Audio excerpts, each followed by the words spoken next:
So welcome back. In this video we will see how to install a graphical interface in AWS EC2 instance. So first what we have to do is we have to install RDP client in our computer. So if you are using a Windows machine, then you can you make use of the RDP client built into the Windows, or else if you're using a Windows non-Windows environment like Linux, then you can use this Remina. So we'll start with installing Remina.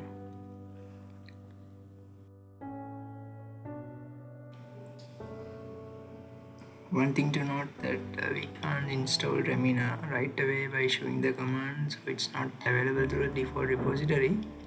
So we have to add a repository for that, but they have given all the instruction for us, so it's nothing but copy pasting few statements, then we will good to go.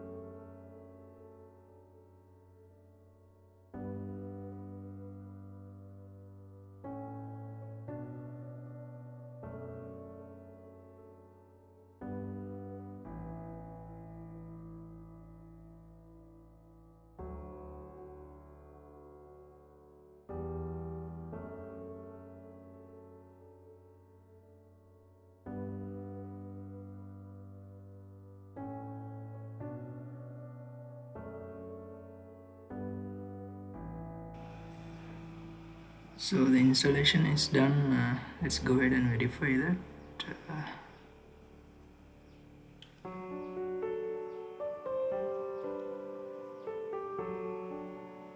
Yeah, it seems working, and we can move on to the next step.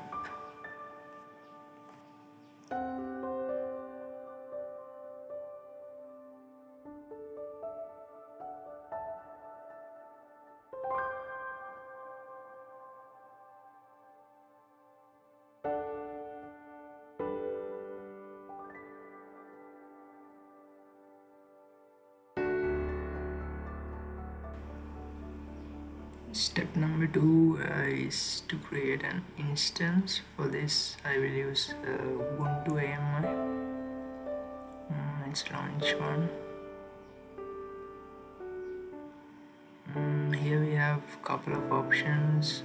The first one is the latest, and the next one is version 18. So let's use 20.04. If you're on free tier, you can make use of this T2 micro, but T2 small comes with 2 GB memory, so I'll be using that one.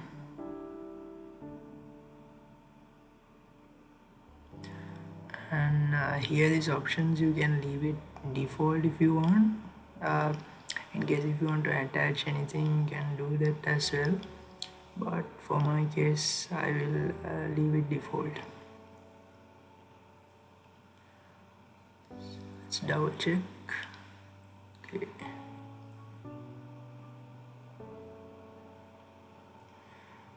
The storage also I will keep it default. I will get about 8 gigs GP2. Yeah, that seems fine. Tags are pretty much optional.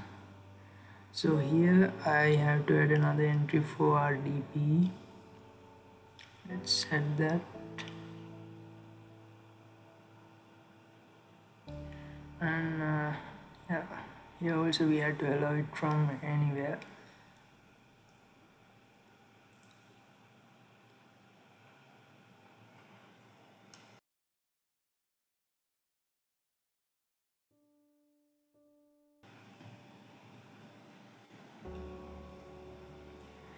Okay, then we can review and launch. There will be these warning messages which we can ignore. We can launch, and make sure to download the keypad, and also make sure to not to lose that, because we need it to make XSH connection to this instance.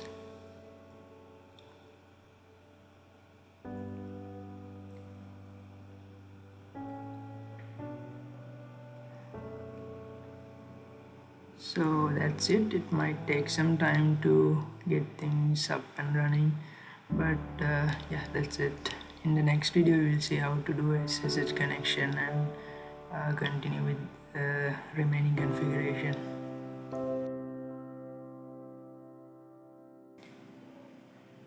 Here we will see how to do SSH. If you on Windows, as I said, you can use third-party application like Putty. In a Linux environment, we can use the terminal itself. Make sure we're in the same directory where our keypad is, and open a terminal. You can issue the command, SSH command. Here with I we have to point the key file, and this name will always be Ubuntu. If the instance is Ubuntu, then we have to use the public IP, and there will be this warning message in case if you get this, which means you have to configure some permission to this key file. So let's see how to do that with chmod.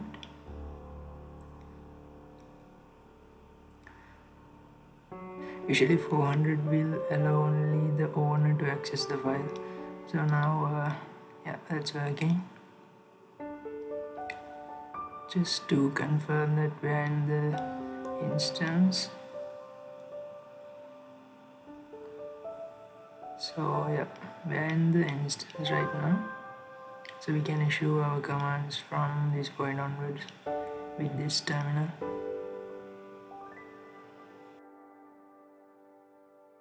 The very first command, we have to set up the graphical user interface.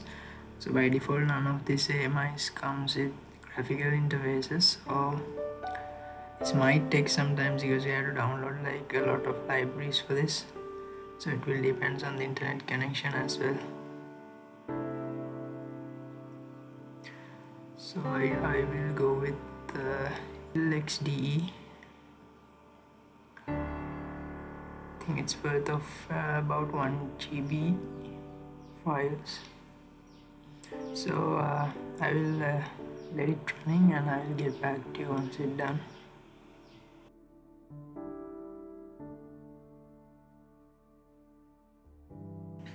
So it's done. It took me like 30 minutes, I guess.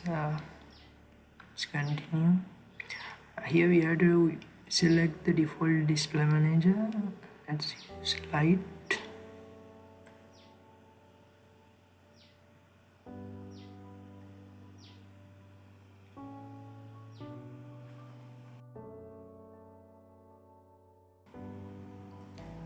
So that's done. The GUI setup is done pretty much, but that's not all. We have to like issue another command for the RDP.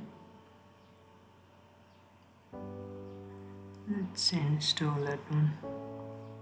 So this is actually the protocol that we will be using. So it's a must.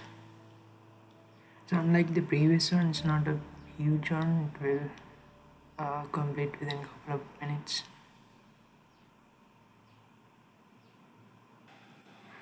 So that is done. We have to still set up a password for this user. So in my case, username is Ubuntu. So in most cases, it might be your username, something like that. And let's do password. Yeah, that's also done. So everything is done. Now all that left is to make sure that we can connect. Let's use Ramin again.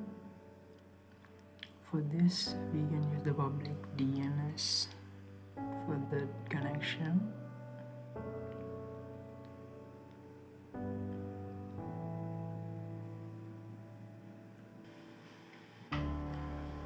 So we got the login page, that's good. Let's enter the credential. Username will be Ubuntu and the password we have set up. Yes, it's working.